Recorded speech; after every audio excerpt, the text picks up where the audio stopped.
um, Apart from these, animals also they use a range of sounds to communicate. They make different types of sounds.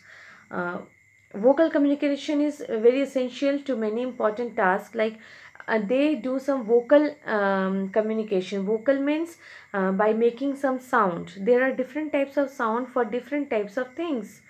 Okay, like warning calls. If there is any danger, if anybody finds any danger, it tells his friends.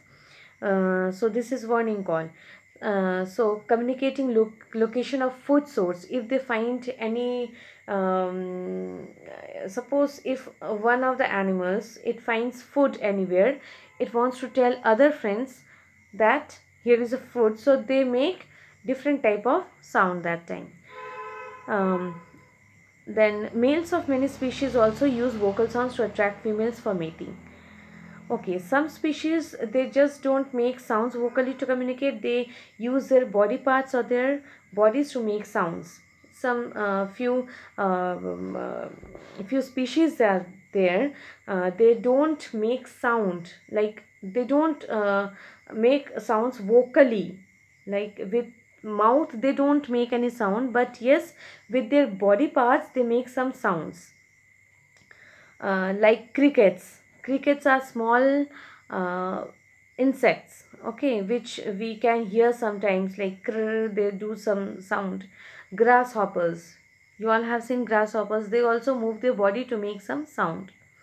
So these are the common examples. Sometimes like rattlesnakes, they vibrate the tips of their tails as a warning when they find anything danger or anything else. So for the warning they move the like they vibrate the tips of their tails, the tail like this. Okay, so animals also communicate by touching.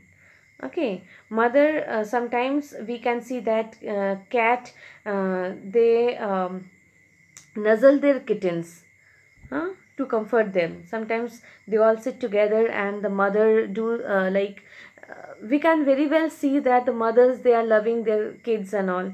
So these all are the communications. By touching also they do this communication.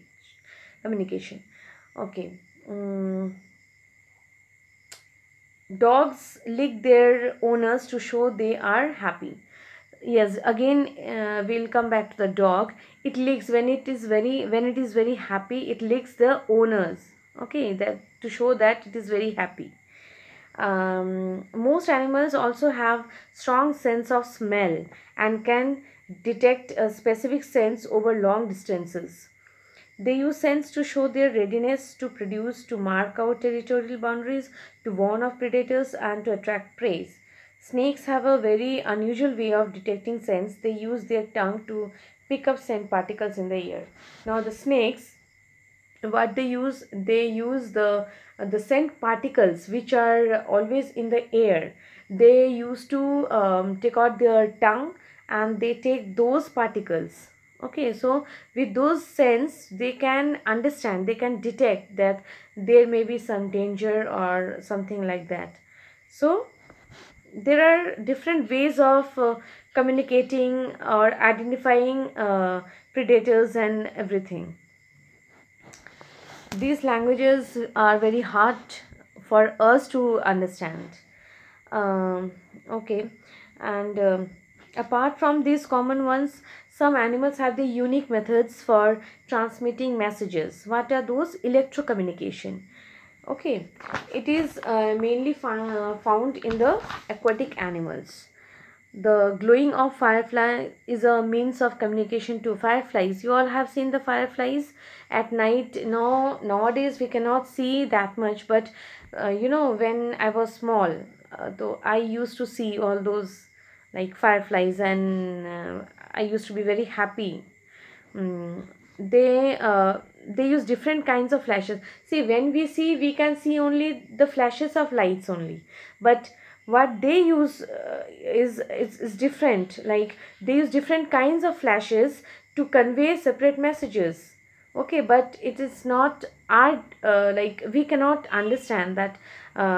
We can only see the same type of light, but each and every time when they want to send message to their friends, they are flashing different kinds of lights. Okay, so it's very hard for us to understand this. So Asiatic wild dogs depend on whistling for communication. Some dogs are there, Asiatic wild dogs, they only depend for whistling. Whistling, you know na, with mouth we whistle. So for they communicate with whistling only. They use their whistle to send messages across great distances. Okay, and their whistles can be heard about uh, till long distance. However, the most beautiful way of communication has been devised by the songbirds. But among all these, the most beautiful way of communication, it has been devised by the songbirds. Literally, they are very sweet. Birds like cuckoo, robin, and magpie. These are small, very small birds, but they are songbirds. Their sound is very sweet. These are most beautiful sounds in nature, and they send and receive messages in their sweet voice. The means that animals use to communicate often seem very simple, but they are as effective as the most complex of human languages. See, when we hear these sounds, we only can feel the sound is very sweet, but we cannot understand how difficult is it this also for them. When we learn some language, like how it is difficult for us, the same same difficulty they also face when they learn some languages and to identify the languages. Okay, so for that they need practice. So this is the chapter. If you have any difficulty, we will discuss it in the Zoom class. Okay, so take care. Goodbye.